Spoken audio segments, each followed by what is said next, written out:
Alright, here's an update video of Optimus Prime. For you guys who are new in the channel, Optimus Prime is my previous car, Tesla Model X P90D Ludicrous founders. So, a little update of what's going on. You see, from now on I will call this car the Model X LR. Yes, LR does not stand for long range, it stands for low rider. Oh, this is the second, no, I think this is the third time that I have problem with the air suspension. So this reminds me never to get a car with air suspension. A Model 3 like the one we have over there, MC Hammer, well that's not MC Hammer, but equivalent car has no air suspension.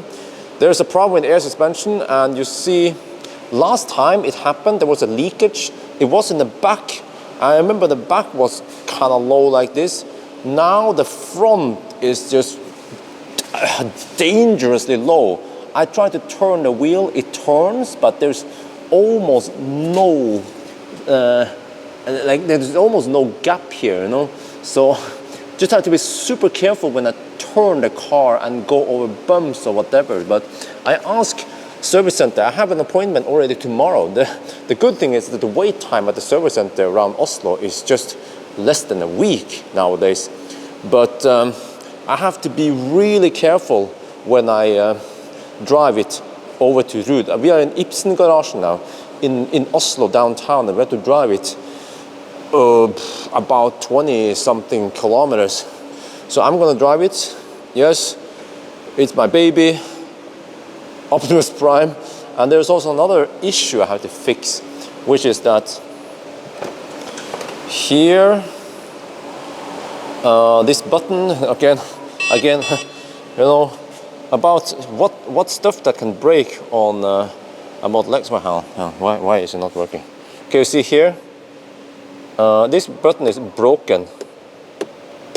So this is a design flaw with these door buttons. So in the new ones, they have a different type, a more flush button that you press up and down like this. So this car is out of warranty. It has done 200, how many kilometers? 218,000 kilometers. But fortunately, we have a rule, a law in Norway. It's called reklamasjon, which means that stuff like this is supposed to last for at least 5 years. So even if it breaks within 5 years out of the kilometer warranty, they have to fix it as of if it was under warranty. So yeah, and then there was one more thing I was going to check. What was that again? Let me check my notes. Ah yes, it was the headlights. The headlights needed a little bit of adjustment. After going to NAF, they figured out that it's a little bit off alignment. That is not under, I don't consider it a warranty case, because the light it throws itself off alignment after driving a while. And after 218,000 kilometers, you have to expect that to happen. So I consider that under wear and tear. So I'm going to, of course, pay for that one. And same with the air suspension problem, I have to pay for that one out the warranty, but the button at least should be fixed. I think the button on this side is okay, but I guess they just have to replace it. If they're gonna put a new one or not, then it's up to them. But I have to argue with them, because okay, this one is okay, because they will of course try to pull the thing that no, this is out of warranty and you have to pay it yourself. But I just like to smack down with the law in Norway and say that that is under the, what it is called again, reklamasjon. So anyway, let's try to drive this car. All right, here we go. Let's see, I can turn the wheel, just have very little slack there in the wheel, in the wheel arch. What is it? Internal lights on? Lights, okay, yes, auto, okay, put it in auto. So I haven't driven Optimus Prime in a while, and it has the winter tires on, which are the studded Hakkapeliitta 8 tires. So I just have to be careful. What is it again? It's okay, it's 17 kilometers over there. So let's get out of this garage. Oh man, this is painful. Oh, speed bump, speed bump, speed bump. There's almost no movement in the suspension. Can you see Kristiansand? Yeah, I'm going this way. Oh, just be careful. Oh, I have to go careful over the bumps. Oh man. All right, we're just cruising on E18 now. We have 7.5 kilometers left. And of course, by the way, I did try to restart it. That's the first thing I tried. If you go to safety and security here, and the power off there, you know, you power it off, and then you wait 4 minutes, and then you press the brake pedal. That's what I tried. It didn't help. You see, there's a warning here, or I guess, well, it's yellow here. So that symbol there, something about air suspension. So let's just bring this to Rud and let them fix it. All right, we're now at the service center in Rud, and here we have Alain. Hello. Yes, remember? Long time no see. Yeah. So remember him? We made some videos about drag racing and stuff. The i8. Yeah. And the P85D. Yes. Yes. So fortunately, I heard some scraping sounds, and actually there was a speed. There are two speed bumps right over there, and I heard that the belly, the battery, slammed into it. But that was okay. The battery can take some beating. So it's just so low. Okay, I will park it and just leave it here a couple of days, and then these guys, they will check it out and fix it. It's probably just some leakage again. But man, I have to say, after driving Model 3 for a while, the backup camera in the Model S and X, especially in the latest generation now, they have so tack sharp camera. Wow, it's like, oh, okay, yeah. It's the sharpest I've ever seen in any EVs I've tested. Just insanely sharp and just good colors overall. Okay, just park there. Yeah, look at that, wow. All right, I'm now back at Markus Bil. So, you know, for you guys who don't know, Markus Bil, they are selling the car for me. So they take care of everything, cleaning it, you know, putting an ad on Finn, which is a marketplace. So I'm too busy, you know, shooting videos with MC Hammer anyway. But just want to show you guys. They also have a similar case. Look at this one. I bet it's the same problem. The air suspension is leaking, but only in the front. So just look at this thing. It's like a what do you call it, a dragster? What? So you see, it's actually, unfortunately, it's somewhat common to have these issues with the air suspension.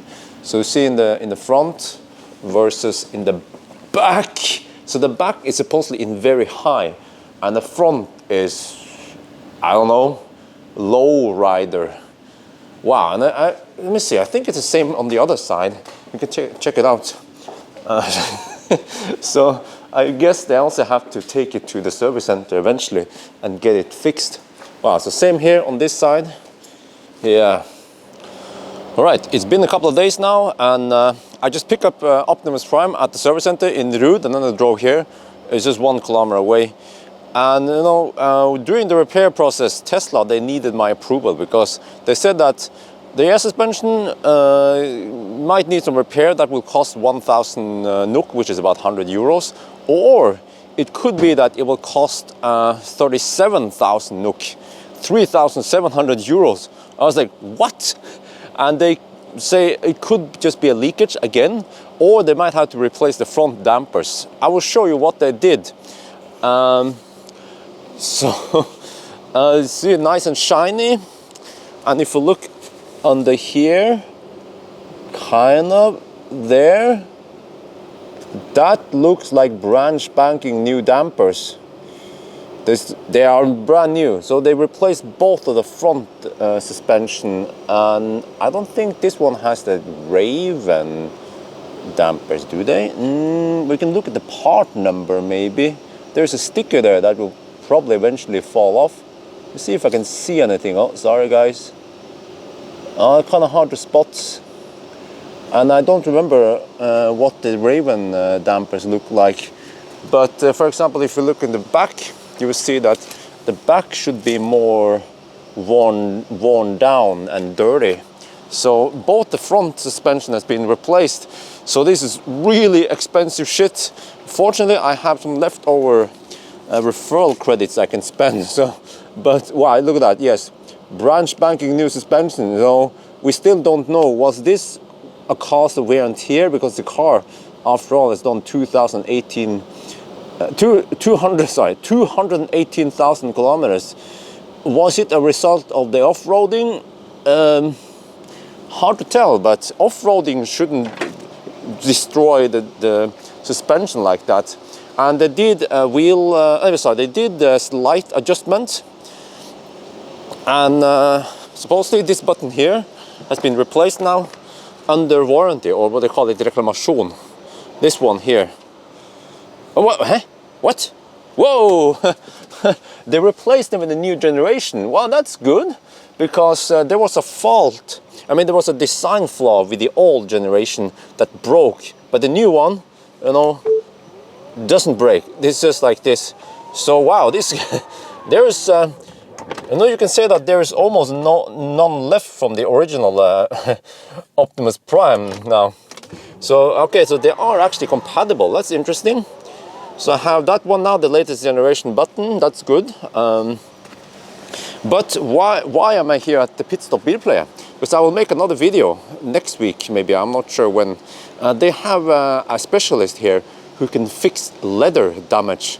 So I was like, wow, I'm gonna do that. So see here, I don't know what the heck happened here. Maybe some nimber task or something. See, so they could try to buff this out. But I also have this one. I ripped it. It was an accident. I put my scooter in here, the electric scooter, and then it ripped that one open. So I think that one can be, they just have to glue it together or something. But I'm gonna show you another thing here. Here, I was clumsy. I had my my Manfrotto suction cup. I put it here. It's somewhat heavy with some metal and stuff. And then I guess it wasn't properly mounted, so the pressure released and it fell down, and the metal piece hit this part. And I thought, ah, shit. But then I realized when Pit Stop they had like an open day here that you can repair this. This is not cow leather, it's just synthetic leather. And they can do some magic to fix that thing. So there will be a follow-up video with that one. Maybe I'll also ask them, they can do something with the steering. What is this, wear and tear on the steering wheel? What the heck? Just noticed now. Or is it just schmutz? Okay, but also the steering wheel is kind of greasy from all the sweat after all those hours. So maybe they could also refurbish it, refresh it something. That would be great, because every time I sit in Optimus Prime, I feel like the steering wheel is just so greasy. But I've seen it in other cars also. It becomes like that after so many hours, so many years of driving. So yes, so let's see now. Wait, okay, let me close this one. Everything looks normal so far. This one is just, yeah, whatever, as long as water doesn't leak in. So I will just leave Optimus here, and I'm going to be busy for the rest of the week, kind of. And then I'll come back on Monday and we will look at the leather repair stuff. But that'll be covered in another video. So I think that's it for now. Hope you guys enjoyed this video. As always, thank you for watching, and talk to you later.